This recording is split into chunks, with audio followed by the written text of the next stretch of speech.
पापा, आपको जो रिटायरमेंट पर 80 लाख रुपए मिले हैं उनमें से आधे मुझे दे दीजिए। महेश अपने पिता के पास बैठा था। रिटायरमेंट की मिठाई खाते हुए वो बोला, पापा, आपको जो रिटायरमेंट पर 80 लाख रुपए मिले हैं उनमें से आधे मुझे दे दीजिए।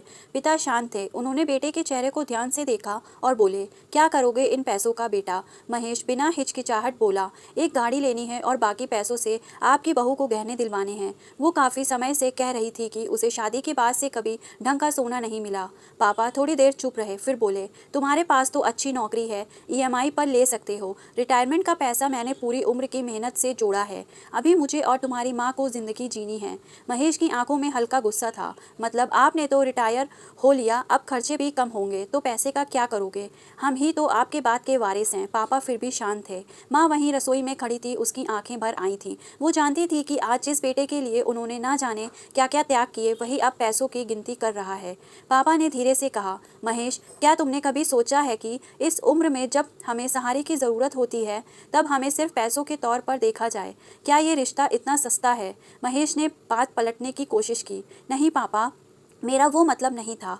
मैं तो बस सोच रहा था कि बहू को कुछ दिला दूं। तभी घर में छोटे बेटे मुकेश की एंट्री हुई। उसने आते ही कहा, पापा, मैंने आज जॉब इंटरव्यू क्लियर कर लिया है। पापा के चेहरे पर मुस्कान आ गई। शाबाश बेटा, क्या पैकेज मिला? 5 लाख सालाना से शुरुआत है पापा, और कंपनी ने फ्लैट देने का भी वादा किया है। मुकेश खुश था।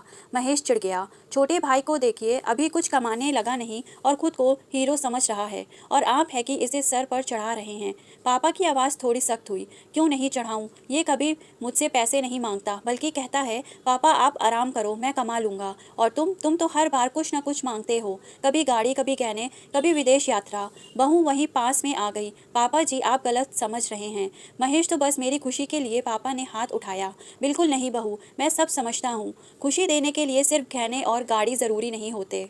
एक वृद्ध माँ बाप की इज्जत भी एक बड़ी खुशी होती है।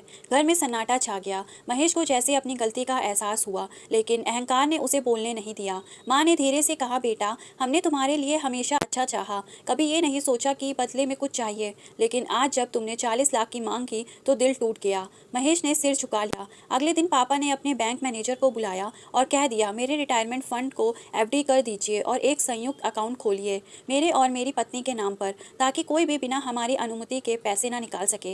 महेश ने सुन लिया था। वो कुछ बोल नहीं पाया, लेकिन बहू के चेहरे पर एक अलग ही रंग था, जैसे उसे उम्मीद थी कि शायद बूढ़े माँ बाप इतने सख्त नहीं होंगे। लेकिन इस बार कहानी बदल चुकी थी। अगले कुछ हफ्तों में महेश और उसकी पत्नी धीरे धीरे दूरी बनाने लगे।